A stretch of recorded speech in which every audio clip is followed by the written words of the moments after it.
નમસ્કાર દોસ્તો, દ્વિતીય સત્રાંત પરીક્ષા 2026માં વાર્ષિક પરીક્ષામાં જે સામાજિક વિજ્ઞાનમાં રોકડા માર્ક મેળવવા માટેનો સરસ મજાનો ધોરણ 6 નો વિડીયો દોસ્તો તમારા માટે આપણી ચેનલ લાવી છે। પહેલા તમારા મોબાઈલમાં ગાઈડ એપ્લિકેશન હોવી જોઈએ દોસ્તો। ગાઈડ એપ્લિકેશનનો સિમ્બોલ આ રીતે છે, નીચે ડિસ્ક્રિપ્શનમાં તમને લિંક પણ આપેલી છે, અથવા તો તમે પ્લે સ્ટોર પર જઈને GUIDE લખશો તો આ સિમ્બોલ વાળી એપ ડાઉનલોડ કરો। એમાં તમે તમારા ધોરણના ખાનામાં જાઓ અને પરીક્ષા માટેના પેપરો સર્ચ કરો દોસ્તો। खूब मजा आवशे दोस्तों। पास थवानी 1001% गेरंटी, पण मेहनत करो तो मेहनत वगर कशुं मळे नहीं। चलो त्यारे स्वागत है तमारुं राइट आंसर चेनल में दोस्तों। आपणी चेनल ने दोस्तों वीडियो ने लाइक करो અને નવા નવા વિડીયો ઝડપથી તમારા મોબાઈલના સ્ક્રીન પર મેળવો। કમેન્ટમાં દોસ્તો સૌ યસ સર લખો અથવા તમને જે તકલીફ પડે છે એ લખો, એટલે તમારી હાજરી પૂરાઈ જશે દોસ્તો। આજે આપણે સામાજિક વિજ્ઞાનની વાત કરીએ। આ પેપર આપણી પાસે આવ્યું છે દોસ્તો। આ પેપર આપણી પાસે આવ્યું છે તો આ પેપરનો પણ આપણે મહાવરો કરી રહીએ દોસ્તો। આની અંદર આપણે જે મોસ્ટ એમપી વિકલ્પો અને ખાલી જગ્યાઓ પૂછાયું છે એની આપણે આજે ચર્ચા કરવા જઈ રહ્યા છે। ચલો પ્રશ્ન નંબર 1 જોઈએ। ખાલી જગ્યા પૂરો। બૌદ્ધ સમાજે વ્યાપેલા ખાલી જગ્યાના ભેદભાવનો ઉગ્ર વિરોધ કર્યો। બુદ્ધે સમાજમાં વ્યાપેલા ખાલી જગ્યાના ભેદભાવનો તો શું હતું? તો દૂષણો હતું। દૂષણોના ભેદભાવનો ઉગ્ર વિરોધ કર્યો। આપણે લખી શકીએ દૂષણો। જૈન ધર્મમાં કુલ તીર્થંકરોની સંખ્યા કેટલી હતી દોસ્તો? તો 24 હતી। તમે શબ્દોમાં કે અંકમાં કોઈ પણ રીતે લખી શકો। 24 તીર્થંકરોની સંખ્યા હતી। બુદ્ધે પોતાનો પહેલો ઉપદેશ ખાલી જગ્યામાં આપ્યો હતો તો સારનાથમાં આપ્યો હતો। આપણે લખી શકીએ અથવા આપણે એ પણ લખી શકીએ, ખાલી જગ્યામાં આપણે બે ઓપ્શન આપેલા છે। સિદ્ધાર્થનો સારથી છન્ન હતો, બરાબર। લામા તરીકે જાણીતા સાધુઓ બુદ્ધ ધર્મમાં જોવા મળે છે। મહાવીર સ્વામી 72 વર્ષની વયે પાવાપુરીમાં નિર્વાણ પામ્યા, બરાબર। પાવાપુરી। મહાન વર્ધમાન મહાવીર તરીકે જાણીતા થયા। અહીંયા આપણે મહાવીર લખીશું, ખાલી જગ્યા છે દોસ્તો। વર્ધમાનના લગ્ન રાજકુમારી ખાલી જગ્યા સાથે થયા હતા, તો જવાબ આવશે યશોદા।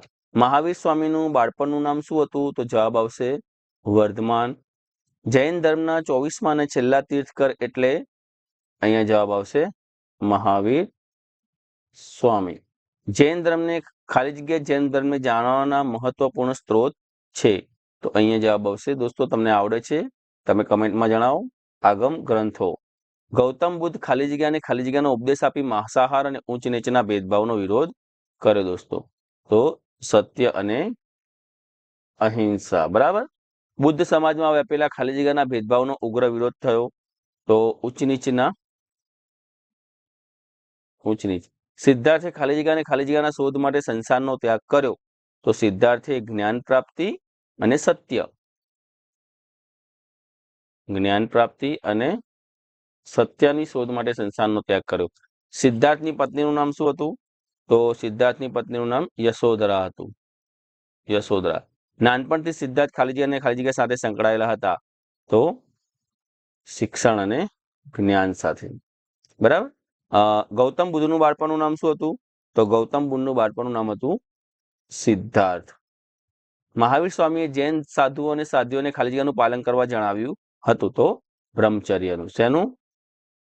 બ્રહ્મચર્યનું।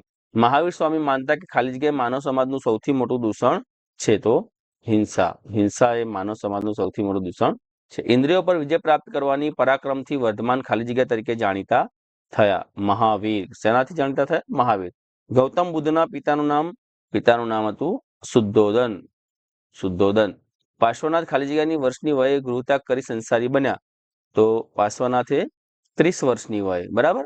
બૌદ્ધ ગ્રંથો ખાલી જગ્યામાંથી બૌદ્ધ ધર્મ વિશેની ઘણી માહિતી મળે છે, એમાં આપણે લખીશું ત્રિપિટક, બરાબર। ગૌતમ બુદ્ધની માતાનું નામ શું હતું? તો ગૌતમ બુદ્ધની માતાનું નામ હતું મહાદેવી। ગૌતમ બુદ્ધે ઈશ્વર અને આત્માનો ઇનકાર કરી ખાલી જગ્યાનું મહત્વ આપ્યું, તો કર્મવાદને મહત્વ આપ્યું।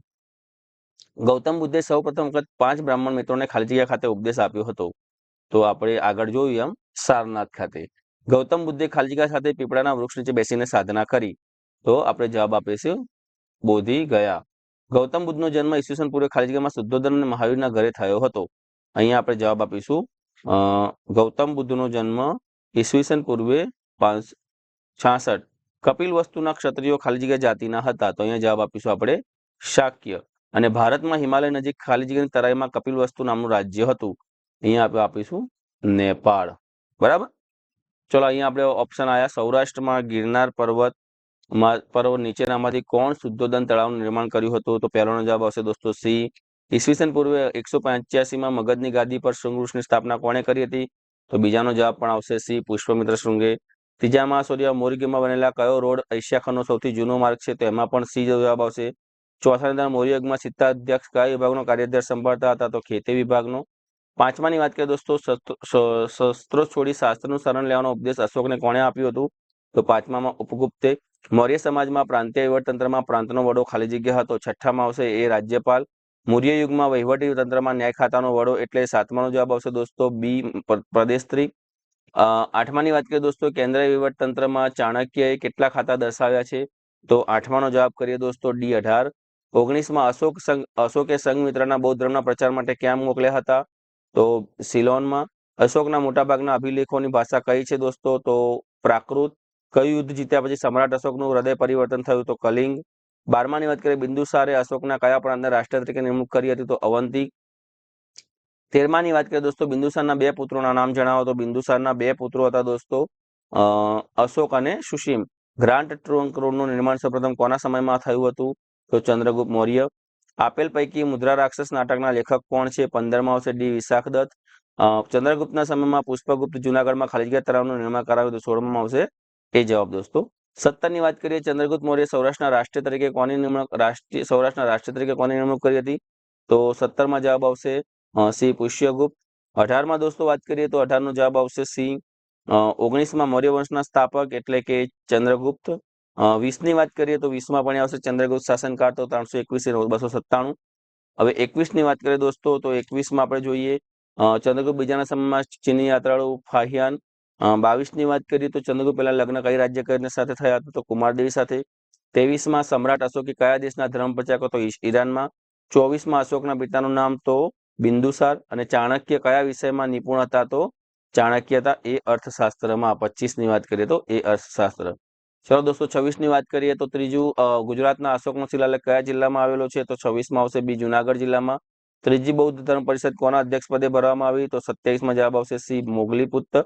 ગ્રાન્ડ ટ્રંક રોડનું બીજી વખત નિર્માણ કોણે કરાયું? તો શેરશાહ સૂરીએ.